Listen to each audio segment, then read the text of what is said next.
Hey folks, today is, Tuesday, August 13th, 4:34 p.m. My name is James, and let's take a look and see what happened today. So again, based on what I'm seeing here, another news-driven day. We can kind of see that it's any positive or negative piece of China-related news sends the market one way or the other. That's exactly what we got. We got a positive piece of tariff news, so the market rallied. The S&P couldn't get over that line yet. It touched it, so that line is still significant. It couldn't get over. Let's look at the NASDAQ. Just a really nice rebound. The Russell, that might be a little bit of a pennant there. Well, it doesn't really line up that great, but at least it's some kind of consolidation, and I think that's positive. And then this almost looks like a bear flag when I look at it. Oh my goodness, look at this. Draw this in real quick. Look at that mess. I don't like the look of that at all. Not that the Dow would lead us necessarily, but that's a bear flag, and that's not good. Let's go into the list and see what we got today. CrowdStrike moved really well. Volume came up.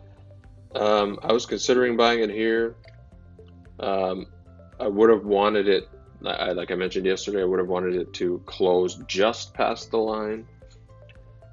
But it crossed the line pretty early in the day, and it went back over, I think, a couple times, and then it really blasted over. So I didn't buy it.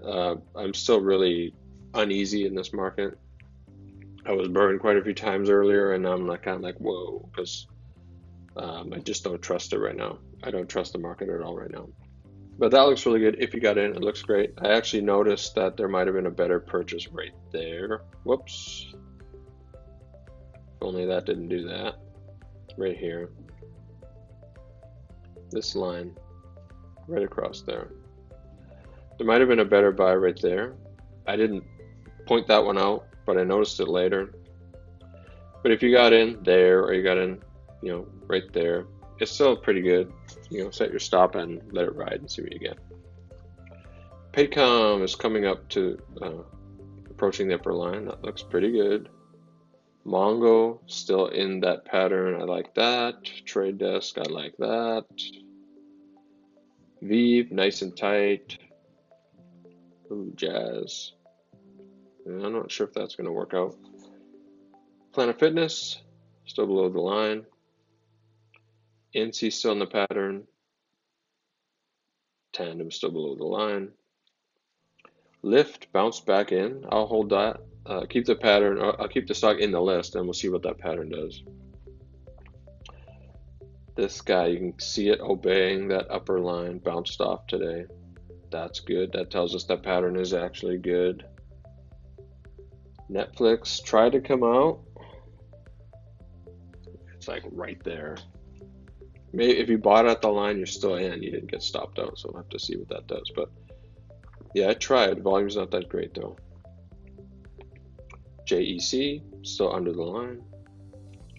EW came right up to it. This might be a buy if we can get volume coming in. That's another hard part of this market, not getting a lot of volume.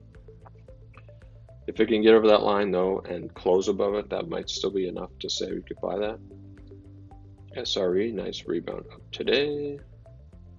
Info, that's a nice rebound to show that that line is the valid lower line, and it's not starting to come back and approach this upper point. Micron, look at this. I just found this yesterday. That falling wedge blasted it up because of the tariff news this morning, which I didn't know was coming. But yeah, that looks pretty good. If you jumped in at the open, you set your stop about $1 on Micron, maybe $1.25 or $1.50. It's a nice move. Wait a minute, what was the volume? Volume is pretty good on Micron today. JJSF, I noticed this thing actually has pretty light volume day to day. It's still a pretty good pattern, and it's pretty expensive, so it might move pretty well, even though it doesn't have a lot of volume. But yeah, it's still within there, and it's starting to approach the upper line now. 190, 137. And then OLED I added back in because I like this line right there. Look at that. And OLED's moved pretty well, and the more that we get better tariff news, if that continues, more that Apple benefits, the more that OLED might benefit from that as well. It's had a pretty nice move. There was a bit of a hit there, but it's bounced right back. So 218.28, if I can break over that, it might look pretty good. So that's it. I'll see you next time.